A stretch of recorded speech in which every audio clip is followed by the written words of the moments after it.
Salut Camille. Merci déjà de m'accueillir chez toi. On est chez toi aujourd'hui. Je suis hyper contente d'être là et de pouvoir faire cette interview. Avec plaisir. Donc je voulais qu'on discute du fait de gérer plusieurs activités quand on est entrepreneur. Je voulais savoir un peu comment tu gérais ça, que tu puisses nous partager. Est-ce que déjà tu peux te présenter, nous dire ce que c'est d'être Camille Rimbaud? J'adore. C'est la question que je pose aux autres, mais c'est vrai que je ne me la pose pas forcément très régulièrement. Ce que c'est d'être Camille Rimbaud. Comme tu disais, c'est pas mal de casquettes, en tout cas à l'heure actuelle. J'ai plusieurs projets, donc je suis entrepreneur. J'ai changé de vie il y a 3 ans maintenant, à peu près. Je bossais dans l'industrie pharma, j'ai fait un burn-out, et donc du coup, en fait, après ça, j'ai commencé une vie entrepreneuriale de manière un peu, j'ai envie de dire, fortuite, quoi. C'était des projets qui se sont mis en place, et donc je suis vidéaste principalement. J'ai commencé la vidéo via un projet qui s'appelle Inspire-moi un métier, qui a comme intention de faire découvrir les métiers à travers les yeux de professionnels qui sont passionnés. L'idée, c'était de transmettre des étincelles de vocation dans l'absolu, de pouvoir montrer à quel point j'ai créé ça en plein milieu d'un burn-out, et donc du coup la vie professionnelle ne m'inspirait vraiment pas. Et je me suis demandé comment est-ce que je pouvais recréer cette espèce d'étincelle en moi pour avoir envie de retourner bosser, et je me suis dit que j'allais aller m'en nourrir chez ceux qui l'avaient. C'est comme ça que ce projet est né. Et donc après ça, j'avais mis un pied du coup dans la vidéo, et donc j'ai créé un autre projet qui s'appelle Vidéo Story, où je fais des vidéos pour des startups, des petites entreprises, des entrepreneurs. L'idée, c'était de pouvoir proposer des vidéos qui sont simples, donc principalement sous forme d'interviews, de témoignages, pour leur permettre de de présenter qui ils sont, leurs projets, et de transmettre ça via leur site internet ou leurs réseaux sociaux, pour que les personnes qui résonneront en fait avec les mots qu'ils utilisent, leur énergie, puissent davantage les trouver, parce qu'on est à l'ère de la vidéo, et donc ça aide quand même d'avoir des vidéos sur son site internet ou sa page Facebook, et tout le monde n'est pas capable en fait, n'a pas envie de franchir cette marche tout seul. On peut, dire avec son téléphone, faire plein de choses, mais certaines personnes ont besoin d'être accompagnées ou ont envie d'un résultat qui soit plus pro et tout. Donc voilà, ça c'est le deuxième, et à côté de ça, du coup, ça fait plusieurs années que je fais un cheminement de développement personnel. Ouais, donc ça, j'ai envie de pouvoir le retransmettre à mon tour, et donc du coup, je commence tout juste une activité de coaching, principalement pour femmes, pour se reconnecter à soi, et vraiment aller chercher le plaisir aussi dans ce qu'on fait. Ok, donc quand tu nous parles d'aller chercher le plaisir dans ce que tu fais, c'est un peu ça alors qui t'a amené à ouvrir ces différentes nouvelles casquettes? Je pense que c'est venu pas nécessairement avec la casquette du plaisir à la base. Ouais. Parce que très clairement, quand j'ai lancé Inspire-moi un métier, j'étais globalement en dépression, donc je pense qu'il y avait vraiment ce besoin de me réinspirer. Donc du coup, je crois que c'est vraiment quelque chose que j'ai envie de transmettre, c'est cette inspiration. Et c'est cette inspiration qui m'a guidée, c'est de revenir à l'intérieur de moi et d'écouter quelles étaient les choses dont j'avais envie, qui me faisaient rêver, les rêves de gamine, les choses que j'avais envie d'apporter autour de moi, la vision que j'avais du monde. Et du coup, entre ma vision du monde et la vision actuelle, qu'est-ce que je voyais comme étant manquant, et du coup, comment est-ce que je pouvais participer à ça. Et donc je pense que c'est vraiment ça qui m'a guidée dans un premier temps, c'est de me dire, inspire-moi un métier, j'y avais pensé, je pense, quasiment 1 an avant vraiment de le relancer officiellement. D'accord. J'avais fait une première interview 6 mois avant, donc j'avais eu l'idée quand j'étais encore salariée, et puis j'étais là, mais Camille, t'es gentille, vidéo, tu sais rien faire, t'as jamais fait d'interview, ça va intéresser personne. Voilà, toutes les bonnes raisons, et puis je comprenais pas vraiment pourquoi cette idée elle me venait à moi, elle était vraiment très loin de ce que je pouvais faire dans l'industrie pharma, où j'étais dans les process, pas du tout ni dans la com. Je suis ingénieure chimiste, donc c'est pas mon monde, la communication ni la vidéo ou l'audiovisuel. Et qu'est-ce qui a fait du coup que malgré ce... Mais en fait ça va intéresser personne, ouais, mais j'ai jamais fait de vidéo de ma vie, du coup pourquoi est-ce que j'irais me lancer là-dedans? Qu'est-ce qui fait que t'as persisté dans cette... Qu'est-ce qui fait que t'as persisté dans cette envie? Ouais. Mais en fait, je me suis rendu compte que l'envie, elle est restée. C'est-à-dire que j'ai eu cette première idée, je me suis dit, next, genre, mais c'était gentil, mets-toi sur le côté. Et puis elle revenait, puis après j'étais arrêtée pour burn-out, et puis elle est revenue, et en fait, dans tout le cheminement en développement personnel ou de connaissance de moi dont je parlais, j'ai vraiment eu cette réalisation à un moment donné que une idée ne vient pas dans la tête d'une personne par hasard. C'est la croyance que j'ai développée, du coup, qui était très différente de celle que j'avais à la base. Et c'est aussi un des messages importants que j'ai envie de transmettre et via ces vidéos et via la partie plus coaching, c'est il y a vraiment peu de choses, selon moi, qui fonctionnent par hasard dans notre monde. Et particulièrement quand les choses sont répétitives, c'est que ça appelle à apporter potentiellement un petit peu plus d'attention à quelque chose où on n'a pas apporté attention. Et donc, à un moment donné, j'ai compris, j'ai changé de perspective, et je me suis dit, mais tiens, en fait, si cette idée, elle était venue dans ma tête, parce que c'est moi qui suis censée lui donner vie. Waouh, ça change complètement les perspectives. C'est plus du tout imposteur, pourquoi moi, et tout. Bah oui, en fait, peut-être qu'il y a plusieurs personnes qui vont avoir cette idée-là. Peut-être que chacun va le décliner à sa manière. Mais en tout cas, si cette idée, elle est venue en moi et qu'elle reste, probablement, elle ne va pas me lâcher tant que je ne devrais pas. Et donc, du coup, c'est ça qui m'a fait dire à un moment donné, je dois en faire quelque chose, quoi. Je dois en faire quelque chose. En fait, tu as choisi un peu d'écouter la petite voix intérieure et d'écarter celle qui disait ce sera compliqué, ce sera pas possible, c'est pas pour toi. Exactement. Super. Donc au début, tu as créé Inspire-moi un métier et ensuite il y a eu vidéo story et puis te former au coaching. Est-ce que c'est venu aussi comme ça au fur et à mesure ou est-ce que tu avais planifié d'avoir toutes ces casquettes? Comment ça s'est déroulé en fait pour toi? Non, c'était pas du tout planifié. À la base, je suis rentrée dans un incubateur de start-up qui s'appelle Bistarter, que tu connais aussi, avec Inspire-moi un métier. Ouais. Et globalement, le projet, ce qui est ressorti, c'est que tu vas jamais pouvoir en vivre. Ouais. Financièrement parlant, ça tient pas la route. Tu vas dépendre d'acteurs publics, les subsides, machin, puis les gouvernements belgiques, qu'on soit très clair, ça change tous les 4 matins. Donc voilà, quelque chose de pas très stable en venant de burn-out et avant CDI dans l'industrie pharma où tu as quand même une stabilité qui est très claire avec une stabilité financière, j'avais quand même besoin de quelque chose qui soit un minimum stable. Ouais. Et donc en fait, c'est ce projet Inspire-moi un métier qui s'est transformé finalement en un service vidéo basé sur les mêmes valeurs que j'avais mises dans Inspire-moi un métier, qui était un partage authentique, où je créais vraiment un espace comme ce que tu fais là, où les gens peuvent partager qui ils sont, où il n'y a pas de jugement et où mon seul rôle en fait c'était de m'intéresser à la personne vraiment de manière réelle, honnête et authentique et curieuse pour essayer de comprendre et transmettre ça. Et donc en fait j'avais envie de transposer ça à des vidéos qui puissent être pour des structures déjà en place et qui auraient besoin de vidéos et qui du coup seraient prêtes à payer pour ça parce que ça rentre dans leur stratégie de com ou dans leurs besoins et pas que c'est et pas de rester dans cette idée où c'est moi qui viens faire une proposition. Là, c'est de la co-construction, c'est ça que tu veux dire c'était répondre surtout à un besoin ou à quelque chose qui pouvait les aider, quoi. Ouais. Et donc du coup, c'était de rester sur le côté témoignage, parce que ça c'était vraiment la base d'Inspire-moi un métier, c'était un partage personnel, un ressenti, j'avais envie de comprendre quelle était l'histoire que les gens se racontaient par rapport à leur métier, parce que c'est ça qui fait en fait. Notre relation au monde, elle s'écrit à travers les histoires qu'on se raconte, uniquement.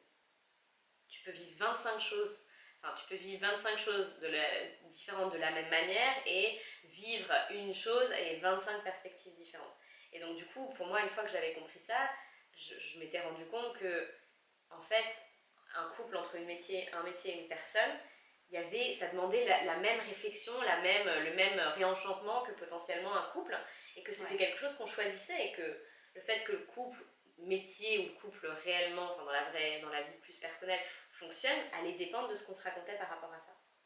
C'est super intéressant, c'est un peu l'idée que aussi, peu importe les expériences qui t'arrivent, en fait, c'est pas ça qui est important ou qui va te définir.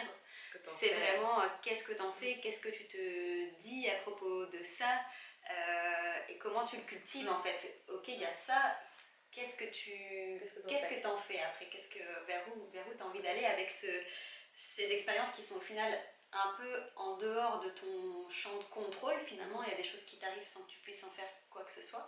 Par contre, là où ton pouvoir personnel il se trouve, c'est qu'est-ce que tu vas faire de ça finalement. Quelle est ta réaction quoi. Qu'est-ce que tu choisis en fait de mettre en place par rapport à ça. La vidéo story qui s'est créée, ça m'a permis de pratiquer davantage la vidéo. Ouais. Et donc du coup, en pratiquant davantage la vidéo, ça m'a ouvert des opportunités de collaboration avec une coach avec laquelle je bossais à ce moment-là, une coach qui vivait à Bali et qui lançait des retraites. Et donc du coup, j'avais déjà fait un certain nombre de choses en développement personnel, des séminaires, lu des bouquins, appris plein de choses. Et j'avais commencé à bosser avec elle en 2018. Et en fait, en 2019, quand elles ont commencé à lancer ces retraites-là, elles m'ont proposé de venir participer et filmer.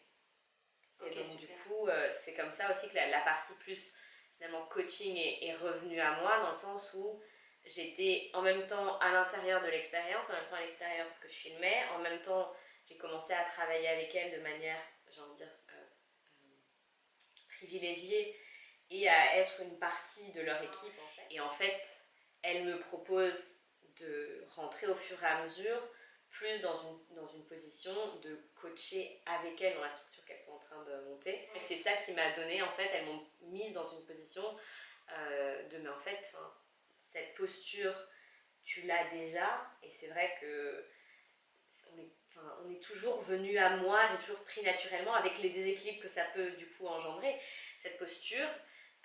Et donc, c'était vraiment comment est-ce que, au fur et à mesure, je la choisis en fait. Ouais. Et du coup, c'est cette partie-là où, de manière complètement imprévue, ça s'ouvre vers ça, avec encore d'autres choses. Là où on s'est revus, du coup, une conférence que j'ai donnée avec Doha de Nice Marketing, les rôles modèles féminins à Paris, où du coup, tout d'un coup, tu te positionnes dans oui, chacun a une expérience, chacun a une expertise, et tu as envie de partager ça. Et ça, c'était pas du tout un truc auquel j'aurais pensé avant. Et donc, les choses se mettent comme ça. Et en fait, j'aime toute cette partie-là. Tu veux dire que tu aimes la partie où les choses se mettent un peu en place toutes seules, si tu es réceptive à ce qui t'arrive, justement? Oui, avec la partie de moi où j'ai envie de savoir où je vais et où j'ai aucune idée de où tout ça me mène.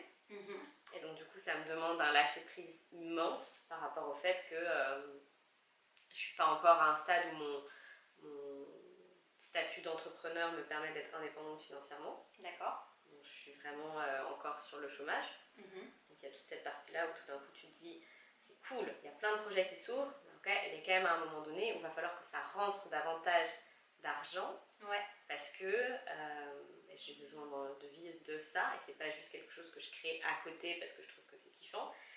C'est aussi ça qui est très clair, et aussi se rendre compte que on nous a un petit peu transmis en fait ces valeurs-là de la start-up qui va lever plein de sous, ou des entrepreneurs qui se lancent et où tout d'un coup on voit la partie où il y a le succès qui arrive, mais on voit pas les 5 ou les 2, 3, 5, 10 même, ou plus années derrière où tu rames et où il y a plein de choses que tu dois dépasser et où c'est pas forcément évident tous les jours. Et donc du coup il y a aussi ce besoin de patience en fait envers moi-même et envers les projets, de me dire ok, je reviens d'un burn-out. L'entrepreneuriat c'est un métier en tant que tel. C'est clair. Et développer après ton activité, voilà, ça peut prendre du temps et c'est ok, c'est pas pour ça qu'il faut laisser tomber à la moindre difficulté ou au moindre doute. Mais voilà, de cultiver en fait, j'aime bien quand tu partageais ça tout à l'heure, c'est vraiment c'est un cheminement vers moi, j'apprends à me connaître.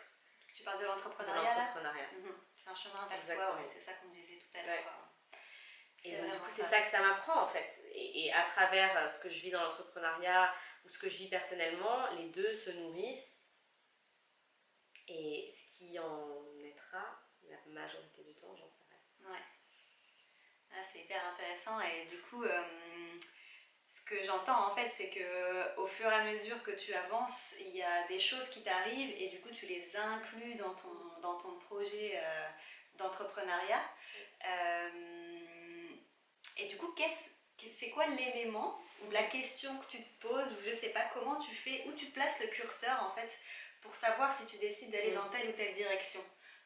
Parce que tu vois, par exemple, tu aurais pu te dire, j'ai déjà inspiré un métier, j'ai déjà vidéo story, donc moi je vais me focaliser sur ça pour l'instant. Ouais. C'est quoi le critère en fait qui te fait décider d'aller dans telle ou telle direction? Ouais.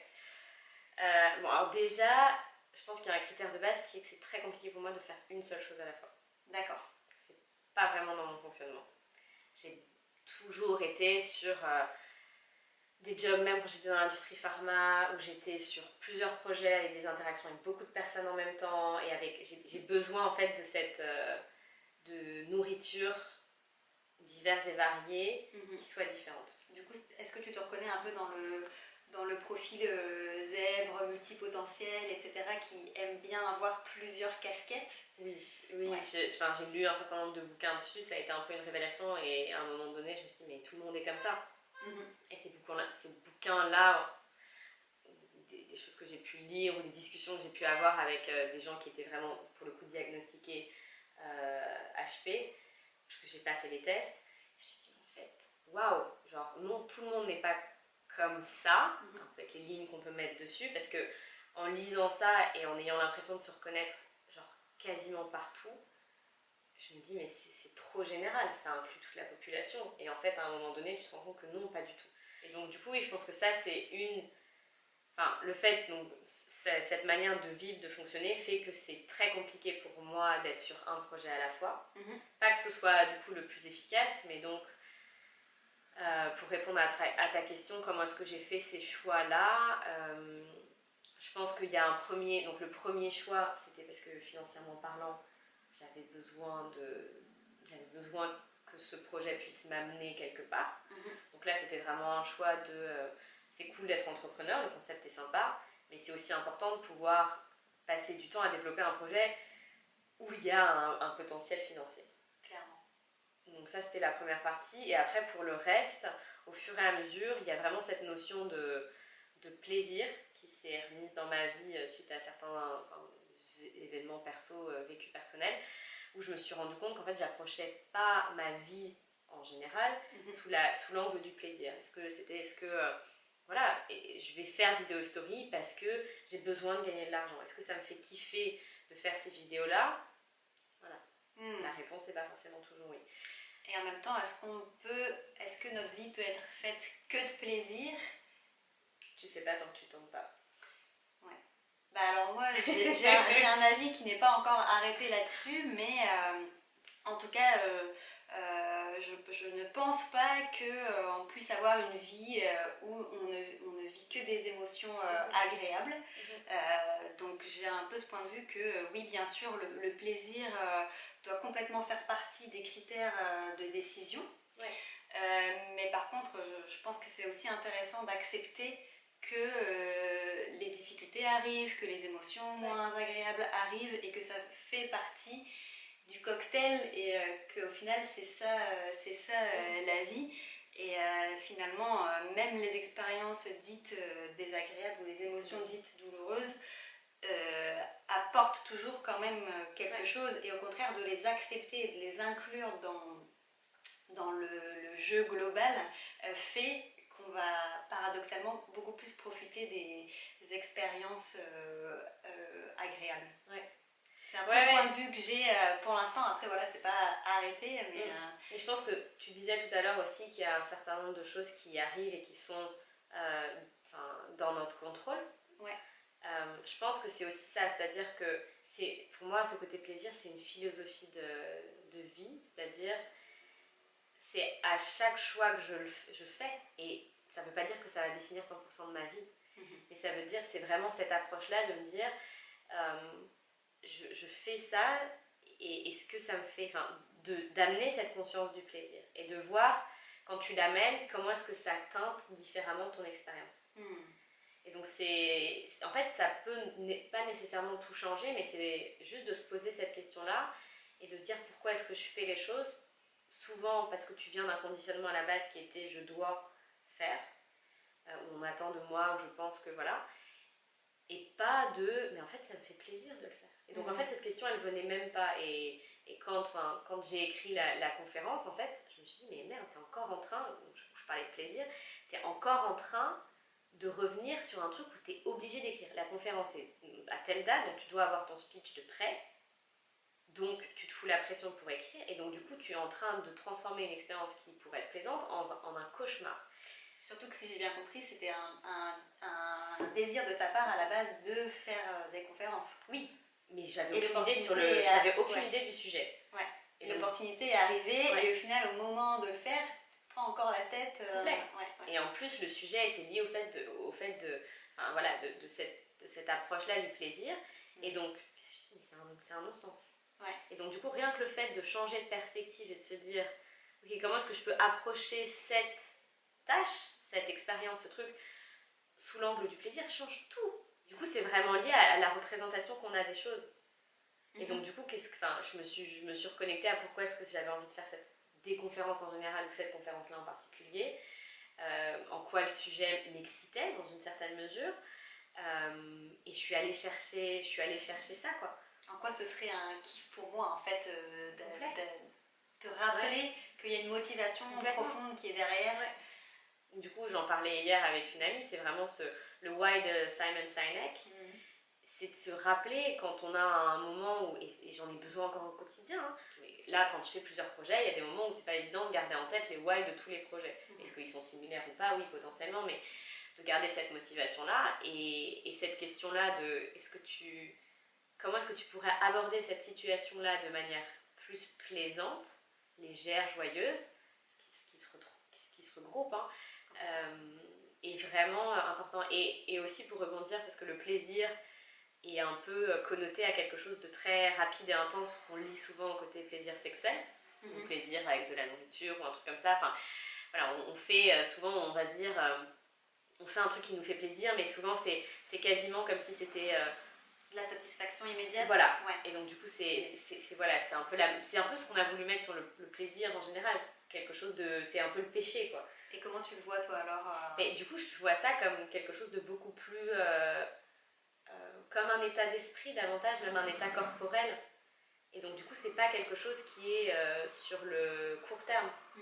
C'est quelque chose qui est c'est un état permanent d'approche de la vie. Et je suis encore clairement pas, mais rien que les moments où j'ai cette conscience-là de me dire, tiens, là je suis pas en approche plaisir par rapport à ce que je suis en train de faire, comment est-ce que je peux changer ça? Ben ça change vachement de trucs. Ça me renvoie, moi, à l'idée que on va à l'école dans notre enfance, on cherche un travail, etc. Donc tout ça est fait de beaucoup d'obligations. Et en fait, c'est presque si on a oublié ce qui nous animait, nous, profondément, qu'est-ce qui nous motivait, qu'est-ce qui était à l'intérieur, en fait. Repartir de soi plutôt que des injonctions qui nous sont imposées. Et du coup, ça passe par ce switch d'état d'esprit de ok, qu'est-ce que moi je veux, qu'est-ce qui m'animerait, qu'est-ce qui me ferait plaisir. Et en effet, c'est pas juste manger un super bon carré de chocolat ou déguster un bon verre de vin, va bien au-delà de ça. Et il y a un réel changement à faire en termes de pouvoir s'autoriser ce plaisir, ce bien-être, cette légèreté. Ouais. C'est un peu comme ça que mais oui, clairement. Ce qui est intéressant, c'est que du coup, le plaisir, c'est vraiment un vécu corporel. Et donc, il peut se manifester de différentes manières, mais donc du coup, quand tu me demandais comment est-ce que je faisais mes choix, j'essaye, ou en tout cas je donne cette opportunité-là de les faire parce que je sens qu'il y a quelque chose qui se passe dans mon corps au niveau d'une sensation qui est du plaisir. Genre, c'est agréable. Tu le sens dans ton corps si cette direction est alignée ou pas finalement. Est-ce que c'est une sensation de blocage ou est-ce que c'est une sensation d'ouverture? Est-ce que là, j'ai un projet de podcast avec une ASBL bruxelloise qui s'appelle le Love Health Center. L'idée de podcast est juste, elle est née de 2 interviews que j'ai faites avec eux. Et je me suis dit, mais le sujet est passionnant. J'adore le thème, c'est sexualité et relations. Donc c'est pas du tout mon domaine de base. Et je me suis dit, mais j'ai vraiment envie de parler de ce sujet-là. Et donc du coup, quand la question s'est posée, finalement, après ces 2 interviews, de continuer ou pas à creuser le sujet, et que je leur ai dit, mais moi, on pourrait lancer un podcast sur ce sujet-là, parce que vous avez plein de choses à dire, je sentais que j'étais excitée à l'idée de continuer à explorer ce sujet-là, ce projet-là avec eux. Alors oui, évidemment, il y a d'autres parties du projet, comme le fait de monter les podcasts, où il y a potentiellement un peu moins d'excitation sur certaines parties, mais c'est vraiment de pouvoir me dire à chaque fois, oui, peut-être que la partie montage, c'est pas le truc où voilà, mais par contre, dans the bigger picture, quand je prends un peu de recul sur le truc, je me dis, oui, mais en fait, l'idée, le projet dans sa globalité, m'amène du plaisir, me fait vibrer, quoi. En fait, c'est ça, ça t'amène de l'enthousiasme. Après, bien sûr, pour le matérialiser, ça va devoir passer par des trucs un peu plus chiants, clairement. Mais en tout cas, l'idée amène de l'enthousiasme et donc aussi, ces petits trucs chiants à faire pour que ça devienne concret, finalement, sont beaucoup plus facilement digérables. Non, on dit pas digérables. Tu les gères de manière plus facile. Tu acceptes beaucoup plus facilement de passer par ces petits trucs chiants. Ils sont même moins chiants en fait. Parce que en fait, chiant, c'est une question de perspective. Honnêtement, la compta, c'est chiant pour moi. Hyper chiant. Pour d'autres, ça va pas être chiant.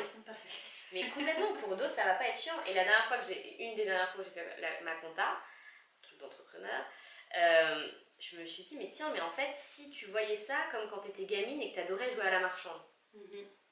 Et alors, tout d'un coup, honnêtement, vous pouvez tester, je sais pas si ça marchera pour vous si vous n'aimez pas faire la compta, mais honnêtement, ce jour-là, quand j'ai dû faire ma compta et checker mes comptes et mes machins et tout, ça m'a vachement moins fait. Ouais, donc essayer de remettre du jeu et de l'amusement dans ce que tu fais. Et je suis vraiment pas, pour le coup, vraiment je pars de loin, c'est vraiment pas ma manière de fonctionner à la base. Enfin, je suis l'aînée, j'ai plutôt cette étiquette de responsable et je me suis jamais définie comme étant vraiment quelqu'un de très fun ou de très dans le jeu.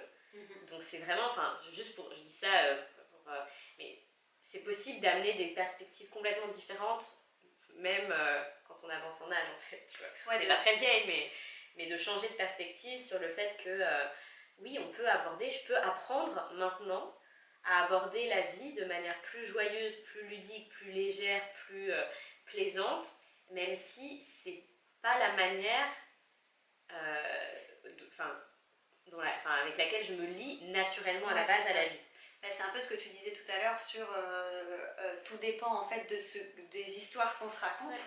Du coup, tu peux, une fois que tu as pris conscience en fait de cette histoire que tu te racontes qui est peut-être j'ai pas envie de faire cette compta. Une fois que tu prends conscience de ça, tu peux te raconter une nouvelle histoire et ça aide justement à changer d'état d'esprit et de regard en effet. Et l'expérience en elle-même va changer du coup parce que tu ne te racontes plus la même chose. Et ça, c'est un des outils que j'adore pour moi dans mon expérience de vie. Et c'est un outil que j'adore en coaching aussi parce qu'en fait, on se rend compte à quel point on est défini par les histoires qu'on se raconte.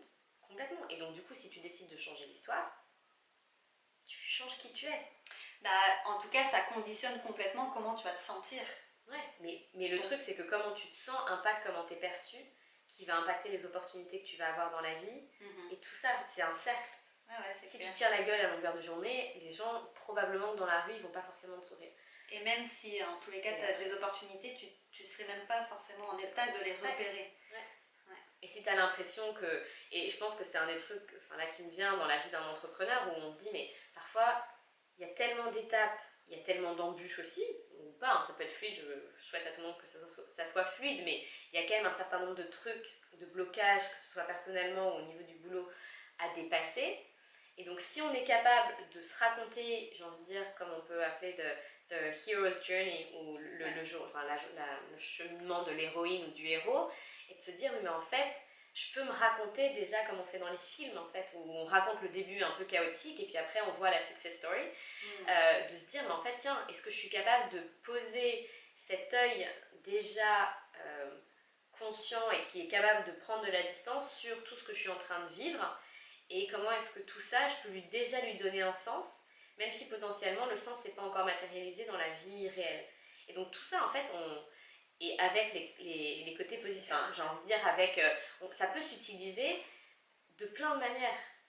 Et je me rends compte particulièrement en ce moment je sais le pouvoir des histoires, je sais le pouvoir des histoires qu'on se raconte à nous-mêmes, qu'on se raconte aux autres, et ça peut permettre de faire passer des magnifiques messages comme des messages de séparation, de tout ce qu'on veut. Et donc du coup, prendre conscience du fait que on a cette capacité de créer notre histoire, et quand je commence à dire que je commence la vidéo, ou je commence le coaching, ou je vais faire une conférence, c'est dingue. Je me retrouve à avoir... là, il y a eu la conférence, et après la conférence, on m'a proposé de faire le même talk pendant une retraite où j'étais aux US. Une semaine après, on m'a proposé de repartager cette expérience-là dans un mastermind, ça c'était lundi. Tu viens là cette même semaine, et j'ai encore un truc à la fin de la semaine. Génial. Donc, tu vois, c'est vraiment ce truc-là, et cette histoire-là, à la base, j'ai juste commencé à me raconter le fait que, genre, j'avais envie de faire des conférences, et que j'ai mis ça, en fait, dans l'histoire que je me racontais par rapport à moi. Donc, il y a ce pouvoir créateur qui est là, quoi. Ouais. Ah, c'est hyper intéressant. Et donc, en pratique, comment est-ce que tu gères 3 activités en parallèle comme ça? Comment est-ce que tu t'organises? En fait, il y a quand même, j'ai envie de dire, un projet où il y a des deadlines, principalement qui est lié à la vidéo. Donc là, au contrat que j'ai client. Donc ça, j'ai envie de dire, ça vient ponctuer ma semaine en fonction des contrats que j'ai.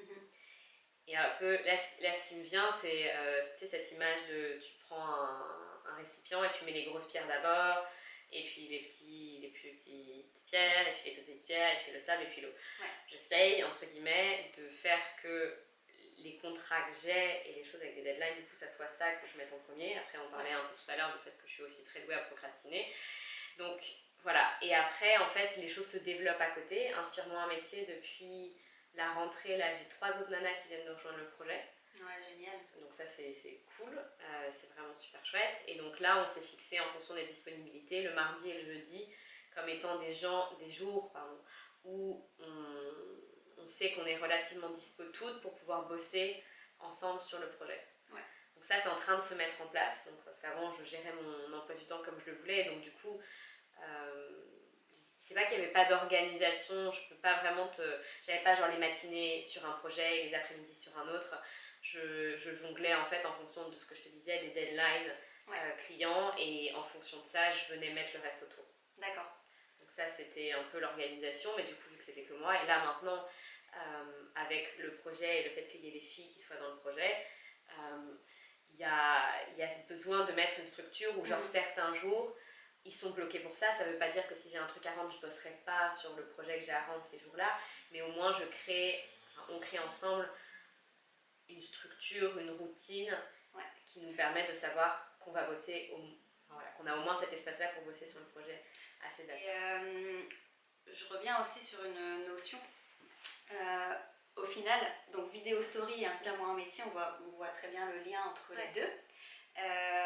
Par contre, on pourrait se dire qu'il n'y a pas trop de lien avec, a priori, avec l'activité coaching, avec l'activité de coaching que tu es en train de développer.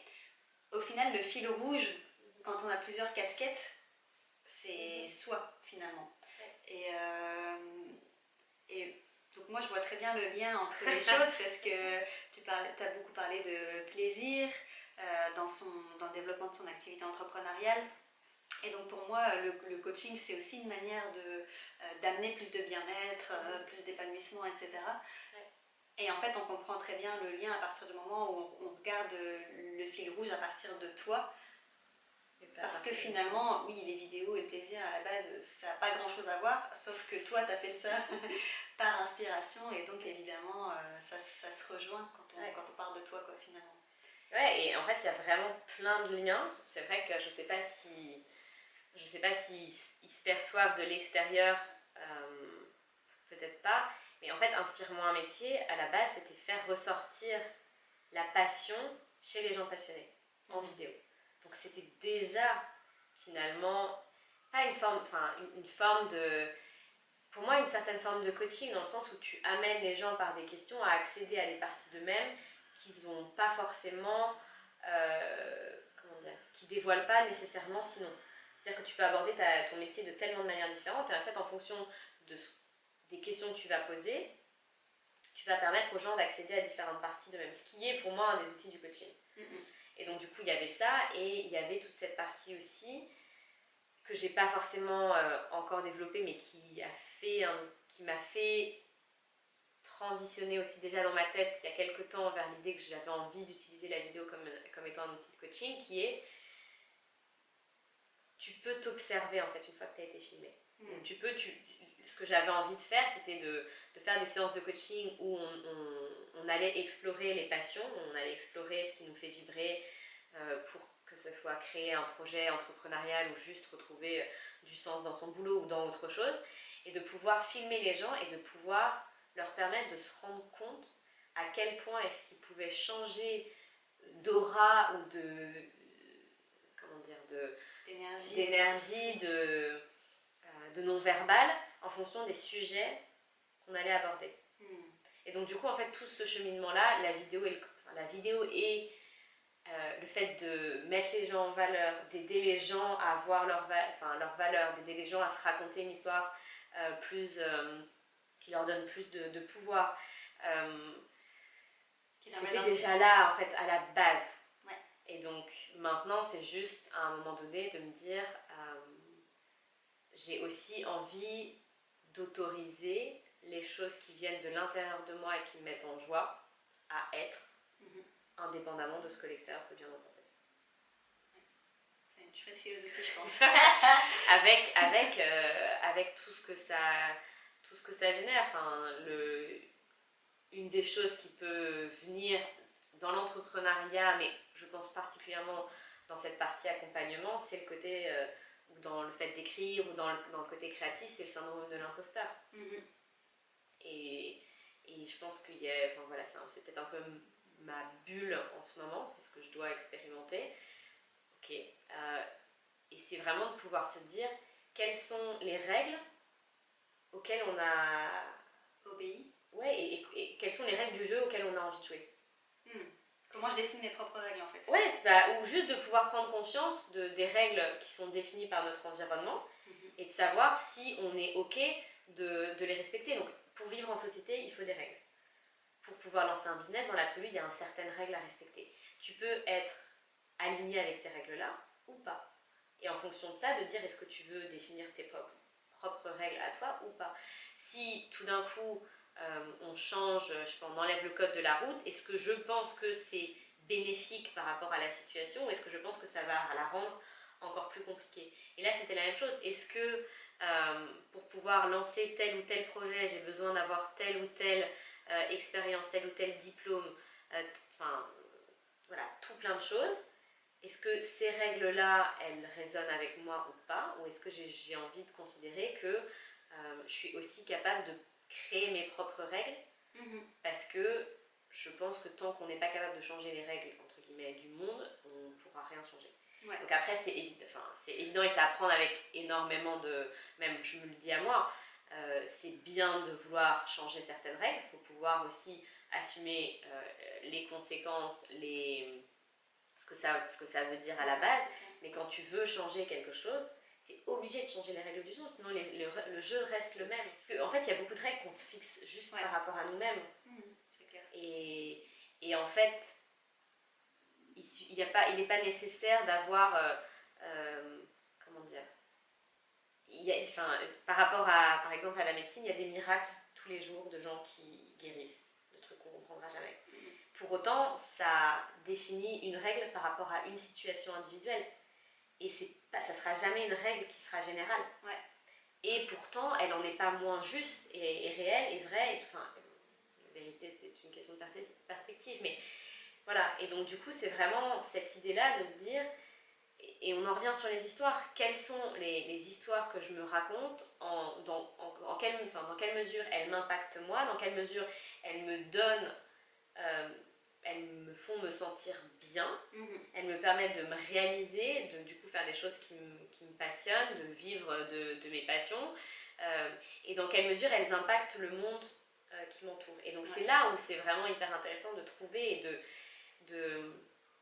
d'apprendre en fait, ce qu'on discutait aussi tout à l'heure, juste avant l'interview, de se dire, on nous a pas appris à être adulte, on nous a souvent pas appris à devenir maman, parent, on nous a probablement pas beaucoup appris, et c'est aussi pour ça, ce que toi tu as ressenti sur ce besoin d'accompagner les entrepreneurs, de se dire, bah en fait, quand on devient entrepreneur, on est un peu lancé dans une arène où tout d'un coup, quand tu étais salarié, tu te rends compte de tous les trucs que tu savais pas faire, que tu dois faire.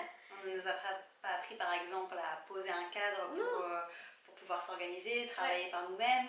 On ne nous a pas appris à prendre des décisions en rapport avec notre intuition, par exemple. On ne nous a pas appris que faire des échecs, vivre des échecs, c'était une composante presque obligatoire pour pouvoir réussir, parce qu'au final, c'est deux facettes d'une même pièce.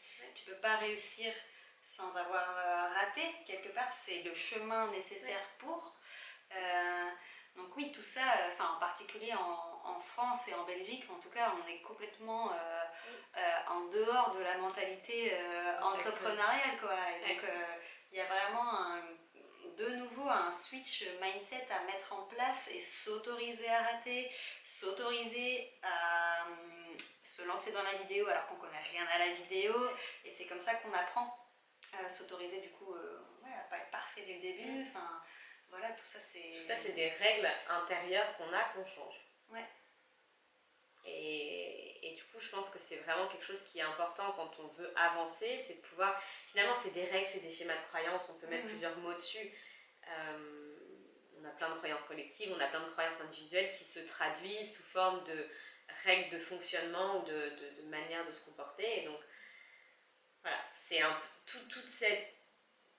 ce re-questionnement de je vais pas faire de la vidéo parce que je suis ingénieur chimiste, mais en fait si je peux en faire, et puis tiens je peux même être payée pour ça, et puis tiens finalement je suis régulièrement la personne qu'on appelle pour avoir une perspective différente, et que je passe des heures à faire ça dans ma semaine, que mais tiens c'est dingue, pourquoi est-ce que je pourrais pas considérer que peut-être ça a de la valeur.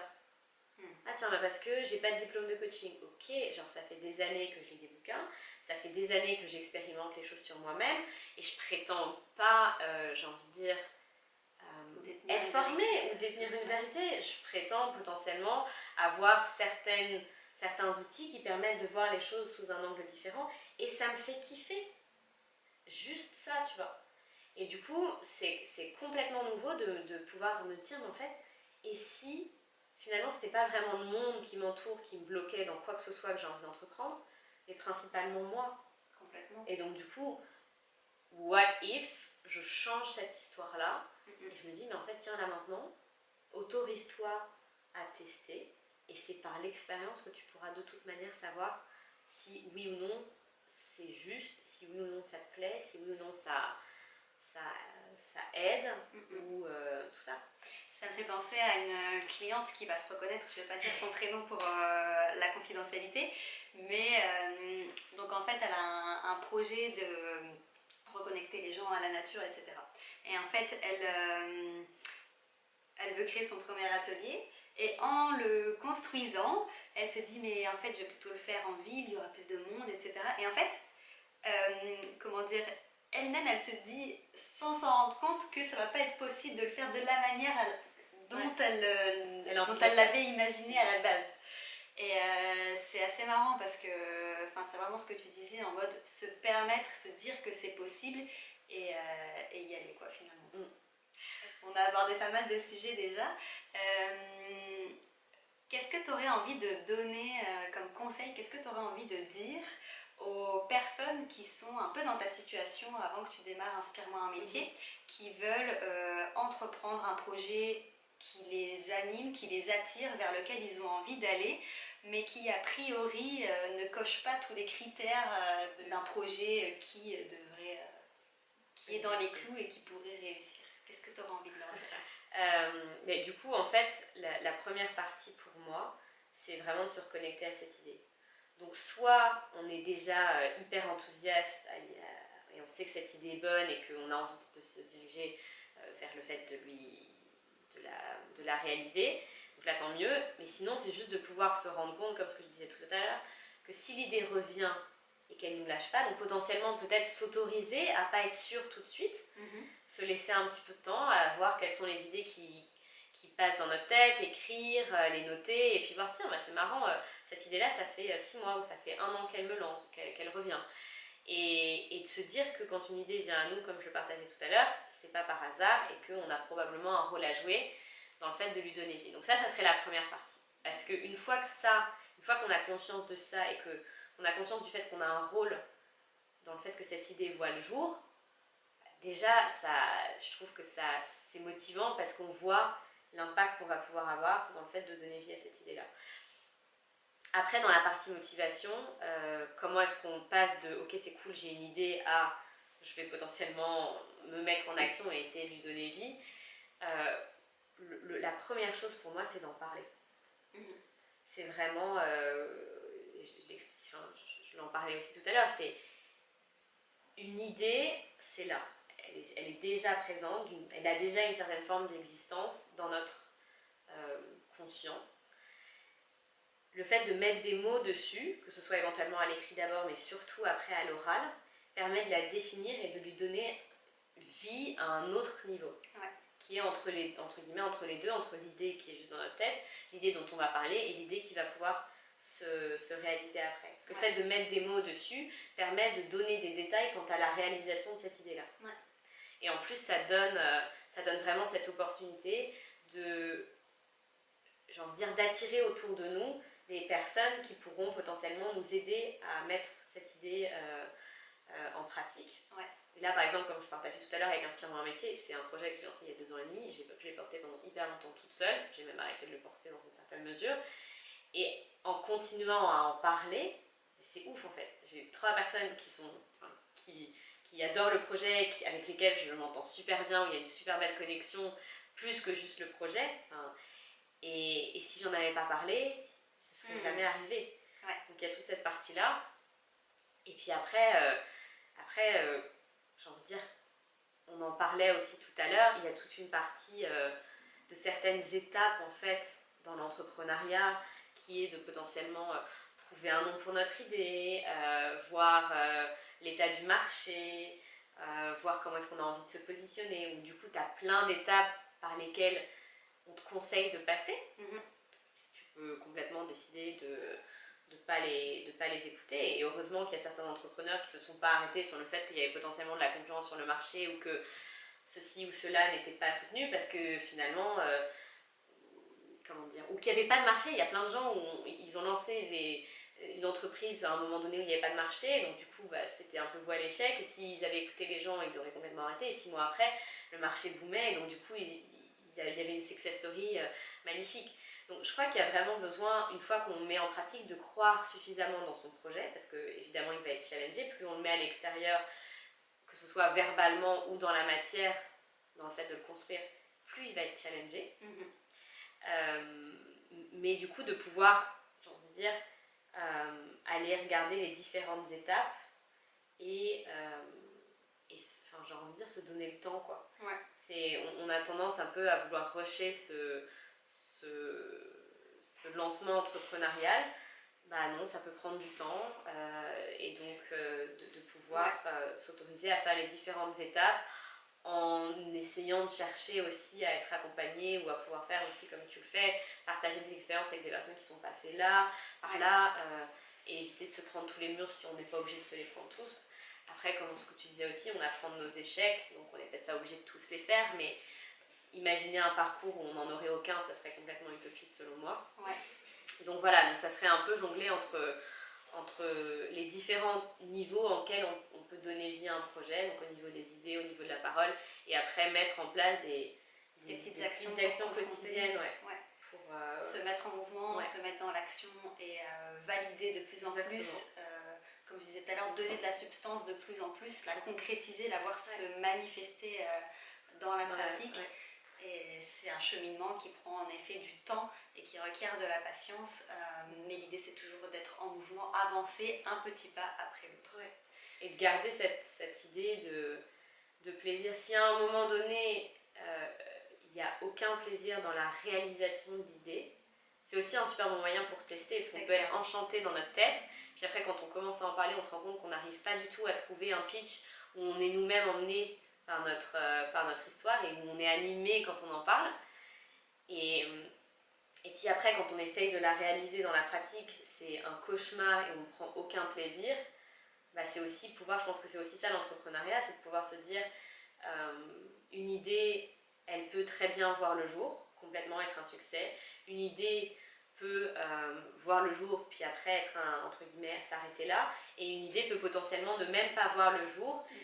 Et parfois, c'est aussi cette sagesse-là de ne pas perdurer dans quelque chose qui nous enlève complètement notre énergie et qui nous rend absolument pas épanouis, quoi. Ouais, et d'où justement l'intérêt de parler le plus vite possible de son projet, de son idée, et d'aller voir dans la réalité, se confronter. Est-ce que en fait j'aime vraiment ça ou pas? Est-ce que je me suis pas fait un film? Est-ce que j'ai pas fantasmé sur un truc qui au final, quand je passe à l'action, ça me correspond pas, quoi. Donc c'est hyper important en effet de, comme tu dis, passer par la parole, parler son projet et puis se mettre en action pour valider les hypothèses qu'on s'est faites. Et juste un truc qui me vient par rapport au fait d'en parler, parce que je sais que ça avait été compliqué pour moi, quand on a une idée et qu'on chérit particulièrement, le fait d'en parler, on se dit on va me l'appliquer. Probablement qu'il y a plein de personnes dans le monde à l'heure actuelle, ou même ici en Belgique, qui ont la même idée que la tienne, la mienne, la vôtre, au même moment. Et pour autant, c'est pas un souci. Chacun va venir mettre, on parlait tout à l'heure, chacun va venir mettre dans son projet qui il ou elle est. Et il y a souvent de la place en fait pour plusieurs projets, et puis après on peut tout à fait faire des collaborations et tout. Donc c'est vraiment pour parler entre guillemets à cette peur-là de j'ai pas envie de partager mon idée tant qu'elle n'est pas complètement ficelée, pour être sûre que je vais pas donner à quelqu'un d'autre cette idée qui va la développer plus vite que moi et tout et tout. Mais vraiment de se dire le fait d'en parler, finalement ça lui donne vie et ça nous sort de cette peur-là de se dire que on peut peut-être passer à côté de quelque chose. Ouais, et j'ai envie d'ajouter, donc déjà super intéressant ce que tu dis, que dans tous les cas, deux personnes qui ont une même idée a priori, le résultat ne sera pas du tout la même chose parce que chacun aura une manière différente de la matérialiser et chacun, genre l'offre finale ou le produit final ou tout ce qui tourne autour, l'univers, la manière d'aborder les choses, le ton, etc., tout ça va être complètement différent. Donc deux idées qui à la base semblaient similaires vont avoir un résultat perçu complètement différent. Et même au-delà de ça, en fait, entre avoir une idée et lui donner vie, il y a clairement un monde. Donc tous les gens qui ont des idées ou qui trouvent l'idée intéressante ne vont pas la matérialiser. Donc ça, je pense que c'est vraiment une peur qu'on se fait, et en fait on se rend très vite compte que c'est une peur qu'on peut laisser de côté parce qu'elle est elle se confirme pas dans la réalité en tout cas. Donc go. Go. Super. On va s'arrêter là-dessus. En tout cas, merci beaucoup Camille, c'était un grand plaisir de discuter avec toi. Merci, plaisir partagé. Où est-ce qu'on peut te retrouver si on veut suivre ce que tu fais? Alors, on peut me retrouver sur le site inspire-moi-un-métier.com, tout attaché. Ouais. Et sur la page Facebook. On est un peu en train de tout remettre, voilà, et donc du coup on aura un site avec vraiment cette plateforme, cette galerie avec plein de vidéos, de témoignages. Top. Donc inspire-moi-un-métier.com et Inspire-moi un métier sur Facebook. Sur Facebook. Inspire-moi un métier sur Instagram, et après sur LinkedIn c'est pour le coup principalement mon nom pour l'instant. Donc Camille Rimbaud. Camille Rimbaud. A-U-L-T à la fin. A-U-L-T. Super. Merci beaucoup Camille. Merci beaucoup.